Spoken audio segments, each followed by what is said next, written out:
Hey, salut les poissons, c'est Delphine. On se retrouve aujourd'hui pour votre guidance mensuelle mois de juin 2024. J'espère que vous avez la forme, les poissons, signe solaire, ascendant, lunaire, vénusien du zodiaque. On va donc aller regarder vos messages pour ce nouveau mois de l'année dans les thématiques émotionnelles, professionnelles, matérielles et un petit message complémentaire. On garde évidemment à l'esprit que c'est une guidance générale. Je vous invite à prendre le ou les messages s'ils résonnent et à les laisser tout simplement à un autre poisson ou une autre poissonne dans le cas contraire. On va aller regarder vos messages avec l'oracle G et l'oracle des fées de Mademoiselle Lenormand. Enfin voilà, vous pardonnerez un petit peu ma voix, hein, ma toux, voilà, je suis un petit peu prise au nez et à la gorge. Donc voilà, vous pardonnerez, ça doit rester cependant audible, hein. Allez, on y va les poissons, c'est parti pour ce mois de juin. On démarre avec l'énergie de la cigogne. La cigogne, la naissance, la gestation, c'est la graine, hein. On est en train de mettre au monde quelque chose, hein. On n'en est pas à la maturité et à la concrétisation. Il y a bien l'émergence de quelque chose, hein. Alors, la naissance, la gestation, ça prend du temps, hein. Cette graine va avoir besoin de temps, d'amour, de votre patience. On va ici développer cette graine, développer ce projet. Alors, ça pourrait être la grossesse, hein, au sens strict du terme, mais ça peut être un projet professionnel, un projet matériel. Il y a la mise au monde de quelque chose. Alors, qu'est-ce que vous vous apprêtez à mettre au monde, les poissons? Quels sont ces projets-là? On nous parle du stéthoscope. Alors, si on revient évidemment à un message très pragmatique, le stéthoscope, les médecins, les docteurs, la grossesse, hein, si on s'adresse à certaines poissonnes qui ont une grossesse, hein, il peut être question des examens que l'on va avoir au fur et à mesure de sa grossesse, bien entendu. Maintenant, le stéthoscope, au-delà du médecin, c'est également l'outil qui nous permet d'écouter ce qui se passe à l'intérieur de nous, hein. Donc je vais écouter mes besoins m'amènent à avoir envie de mettre au monde tel genre de nouveau projet. Donc on va écouter à l'intérieur de soi ce que l'on veut au fond de soi et à partir de là mettre en place les actions nécessaires pour la mise au monde de ce projet. Ok, le stéthoscope, hein, ça peut évidemment être l'outil du médecin, mais c'est surtout l'outil de l'écoute. Donc d'écouter les conseils que l'on pourrait vous donner, hein. On écoute, on reconnaît, on prend des conseils éventuellement par rapport au projet que l'on a. On nous parle d'un choix, d'une décision avec la carte des chemins. Choix, décision qui vous revient, bien entendu, hein. Alors, si je choisis la voie A, je renonce automatiquement à la voie B. Donc, il y a une décision qui vous revient de mettre au monde ou pas, finalement, ce projet, quel qu'il soit, hein. On continue. Choix, décision. Ok. Alors ça pourrait être, voilà. Est-ce que est-ce qu'on entame une grossesse ou pas? D'accord. J'écoute mes besoins. Est-ce que j'en ai envie, etc., etc. Pour reprendre l'exemple de la grossesse. Allez. J'ai peur que la caméra bouge un petit peu. Voilà. Je vais la mettre comme ça. Comme ça va plus bouger. Ah, le travail avec la carte du renard. Alors, le travail, oui, hein, on peut être sur de nouveaux projets professionnels, c'est possible. Je vais travailler à me positionner par rapport à ce projet. Je vais bien réfléchir également. Je vais bien analyser la situation avant de prendre une décision. Ok. Écoutez ses besoins, écoutez vos besoins, vos ressentis, écoutez les conseils que l'on peut également vous donner, amis poissons. C'est parti, on démarre tout de suite avec la thématique émotionnelle. Les chiffres, l'oiseau et la carte du papillon. Alors, les poissons, on démarre avec l'énergie de l'oiseau. L'oiseau, c'est les communications. Communication, alors on est dans des communications orales, il peut s'agir de communication qu'on a avec nous-mêmes, hein, on se parle à soi-même, oui. Maintenant, les oiseaux, enfin l'oiseau, c'est aussi les communications qu'on a avec l'extérieur, hein. J'ai des choses à dire à quelqu'un. J'ai des choses à dire, peut-être que quelqu'un a quelque chose à vous dire également. Pour moi, c'est vous, d'accord? Pour moi, vous avez le déclic de dire quelque chose à quelqu'un. On est sur des communications positives, puisque derrière, on a quand même le papillon. Le papillon, c'est la croissance et l'évolution. J'ai le déclic de dire quelque chose à quelqu'un, de dire quelque chose à quelqu'un, et qui concerne l'évolution d'une relation, d'une situation. Ça pourrait être au niveau professionnel, comme on l'a vu tout à l'heure, mais c'est également le déclic par rapport aux communications que je pouvais avoir avec moi-même. On parlait du stéthoscope, d'écouter ce qui se passe à l'intérieur de vous. Je me suis parlé, je me suis fait mon speech, j'ai retourné un petit peu la situation dans tous les sens et enfin, bam, j'ai le déclic. Les pièces du puzzle se mettent en place. Je sais de quel genre de croissance, de quel genre d'évolution j'ai besoin, j'ai envie au fond de moi. Donc des communications, regardez cette cigogne, la lune et la carte de la justice. Alors, le déclic. Alors, on retrouve notre cigogne. La cigogne, hein, on en parlait tout à l'heure. Alors, les bébés, la gestation, les nouveaux projets qu'on a envie de mettre au monde. Quoi que soit cette cigogne pour vous, c'est des projets, d'accord? Ça peut être une grossesse, oui, surtout qu'on a la lune juste à côté, donc on a peut-être le déclic de communiquer à son partenaire, sa volonté d'engendrer peut-être un petit bonhomme ou une petite bonne femme dans sa vie. C'est possible, on a un déclic de communiquer à l'autre, hein, son désir peut-être de grossesse. Il y a une notion de justice représentée là. La justice, c'est la vérité, hein, de dire la vérité, ce que l'on veut au fond de soi.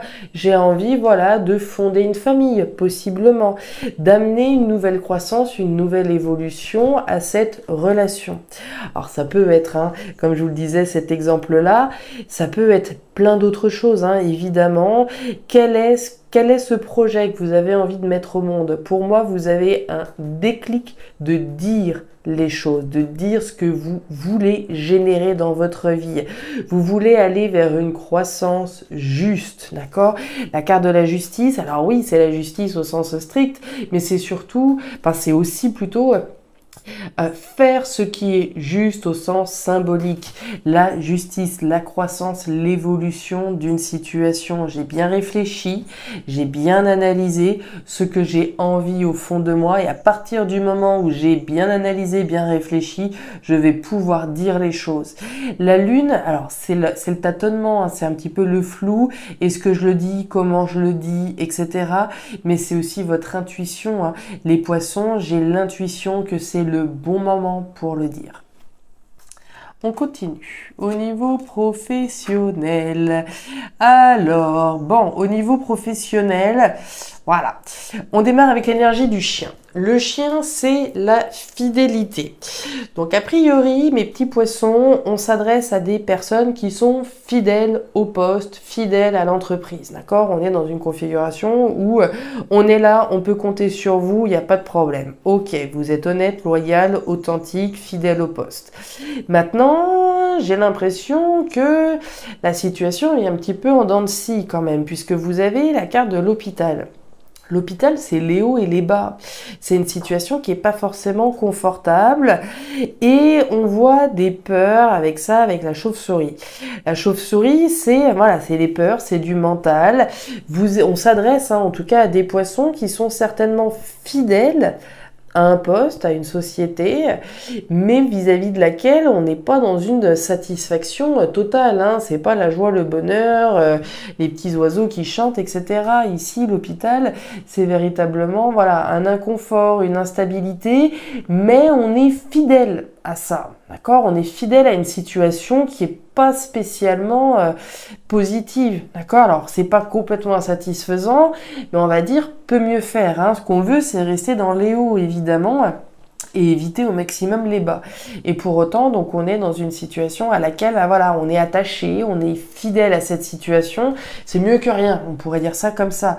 Néanmoins, voilà, c'est pas une situation confortable. Il y a des peurs que cette situation peut-être reste comme ça, que cette situation s'éternise, etc.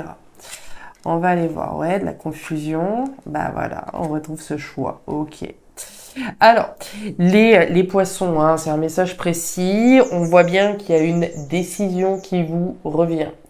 Une décision, un choix à faire hein, vis-à-vis voilà, vis-à-vis de quelque chose auquel vous êtes fidèle. Si je suis fidèle à une société, mais dans laquelle, voilà, il y a des moments ça va, des moments ça va pas. Pour vous redonner un exemple, on vous invite à prendre une décision. Qu'est-ce que je fais? Est-ce que je reste là où je suis ou est-ce que je mets les voiles? C'est votre décision. On voit bien que cet inconfort dans lequel vous êtes, là, ça génère en plus des doutes et de la confusion. Il y a quelque chose qui est pas au top, quoi. On n'est pas au top. Comme je vous le disais, c'est pas l'insatisfaction totale, mais il y a clairement, enfin, l'univers vous invite à vous positionner. C'est très clair.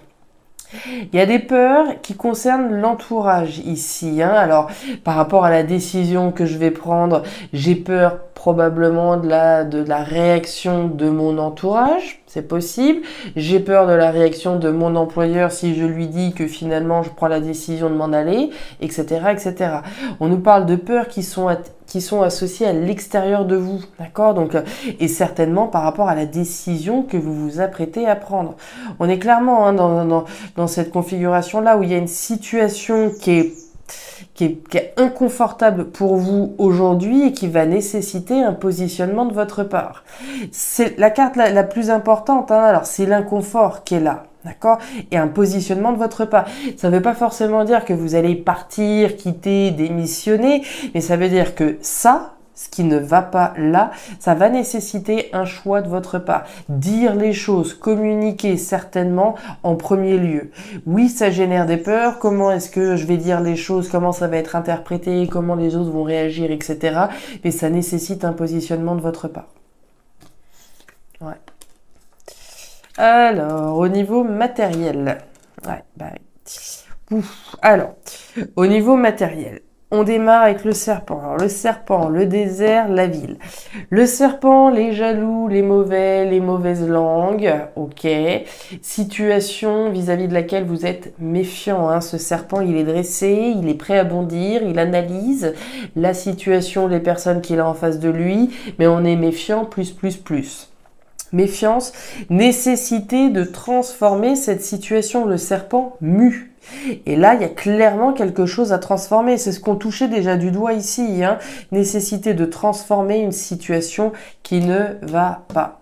La carte du désert, c'est l'insatisfaction. Alors j'en parlais un petit peu ici où je vous disais c'est pas l'insatisfaction totale. Là, on est clairement dans quelque chose qui ne va pas, qui nécessite d'être changé, de mettre les pieds dans le plat, de faire les démarches qui sont nécessaires pour transformer une situation qui ne va pas.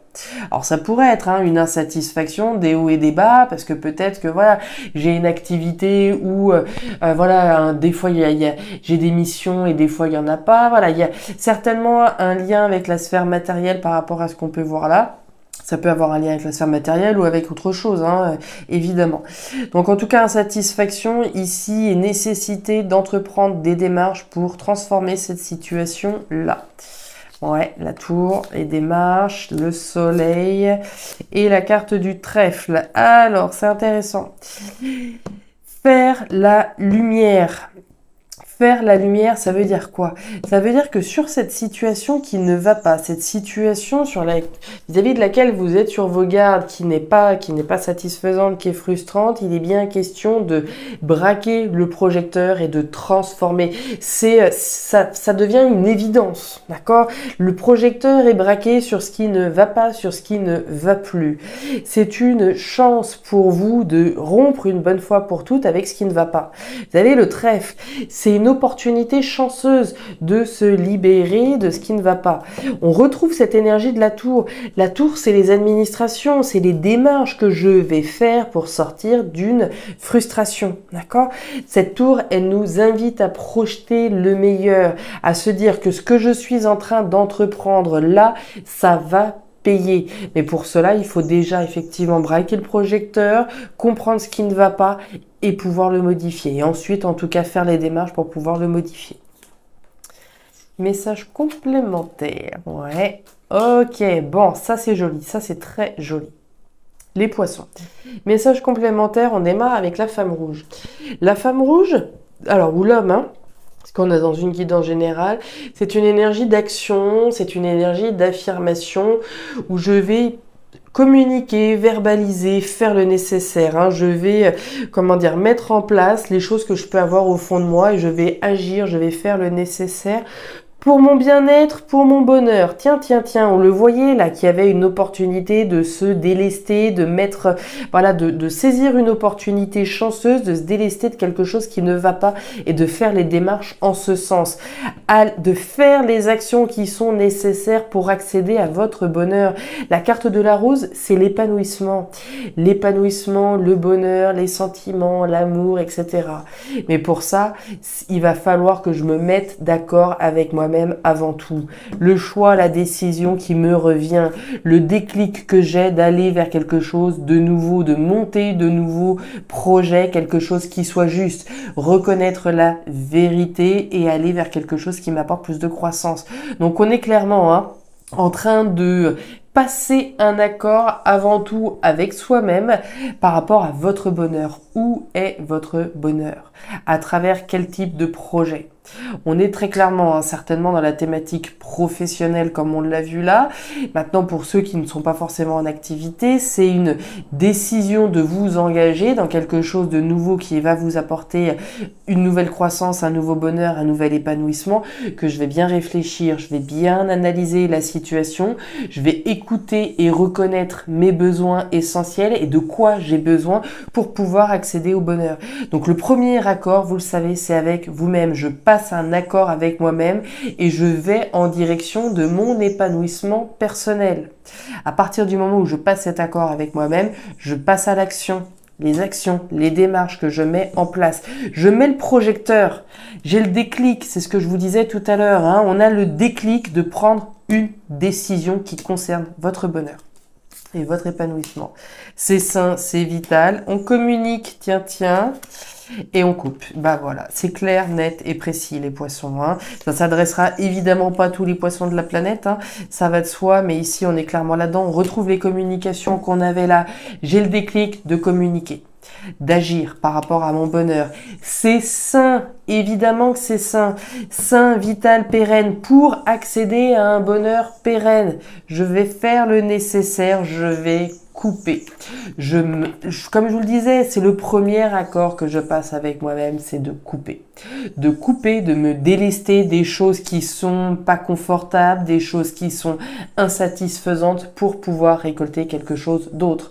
Maintenant, évidemment, ça n'exclut pas qu'on trouve un accord avec quelqu'un en face de vous afin de pouvoir couper et accéder à quelque chose de nouveau, quelque chose qui vous apporte un nouveau bonheur. Voilà mes petits poissons, les messages que j'avais pour vous pour ce mois de juin 2024. Alors ces messages parleront certainement plus à certains qu'à d'autres, bien entendu. Si c'est le cas, en tout cas, n'hésitez pas à me faire un petit retour en commentaire, à aller regarder votre signe ascendant, lunaire, vénusien pour avoir un tirage un petit peu plus personnalisé. Et enfin, si vous le souhaitez, vous pouvez également me contacter à guidancededelphes@gmail.com pour une lecture particulière. Je vous souhaite un excellent mois de juin, le meilleur pour la suite. Prenez grand soin de vous. Au revoir.